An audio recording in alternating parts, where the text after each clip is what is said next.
अस्सलाम वालेकुम, नमस्ते, सत श्री अकाल। आज मैं अपने किचन बनाने जा रही हूँ टमाटर सॉस के साथ पास्ता। पास्ता की जो टाइप बना रही हूँ वो है, उसका नाम है थागलियाथेले। ये बहुत मज़े का बनता है और कीमे के साथ मैं बना रही हूँ। तो चलिए देखते हैं कैसे बनता है। सबसे पहले मैंने थोड़ा सा तेल गर्म करके उसमें मैंने प्याज को हल्का सा फ्राई किया था। उसको मैंने बहुत लाइट सा ब्राउन किया था, ज़्यादा ब्राउन नहीं करना, बहुत लाइट सा ब्राउन करना है। फिर जब प्याज थोड़ा सा ब्राउन हो जाए तो इसमें मैंने कीमा शामिल किया था आधा किलो। ये मेरे पास बीफ का कीमा था। इसको आपने हल्का सा फ्राई करना है जब तक कि ये ब्राउन ना हो जाए, क्योंकि ये कच्चा रहेगा तो पास्ता का इसमें बू आएगी और आपको खाने का मज़ा नहीं आएगा।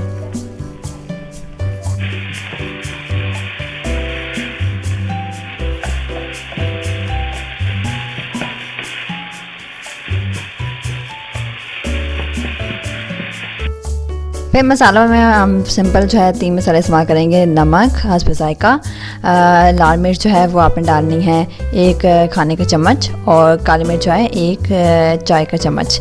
इनको आपने अच्छे मसालों को मिक्स करना है और उसको भूनना है। जब कीमा भून जाए उसके बाद हम नेक्स्ट प्रोसीजर स्टार्ट करेंगे। अभी जैसे ऐसा कीमा भून जाएगा तो हम इसमें शामिल करेंगे पास्ता सॉस। आप किसी भी कंपनी का पास्ता सॉस ले सकते हैं, कोई मसला नहीं है। और पास्ता सॉस शामिल करने के बाद थोड़ा सा बहुत हल्का सा डालना, ज़्यादा पकाना नहीं है।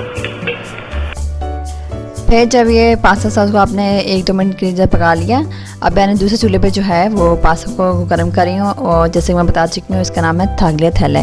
इसको मैं बॉईल कर रही हूँ। बहुत ज़्यादा बॉईल नहीं करना आपने, 70 to 80%, क्योंकि हमने इसको दोबारा कीमे के सॉस में मिलाना है तो वो उसमें भी पकेगा।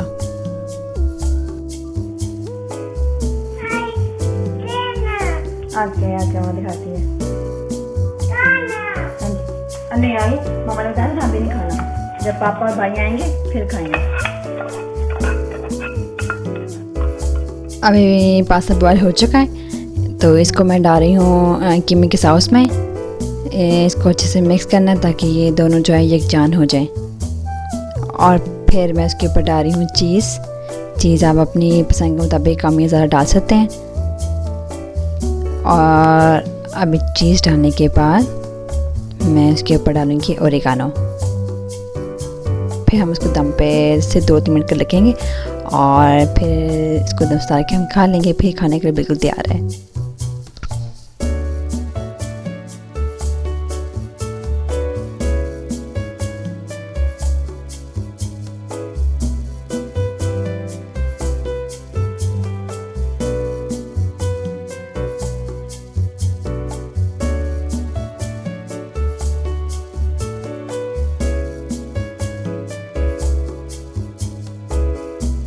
कैसी लगी आपको मेरी सिंपल सी रेसिपी?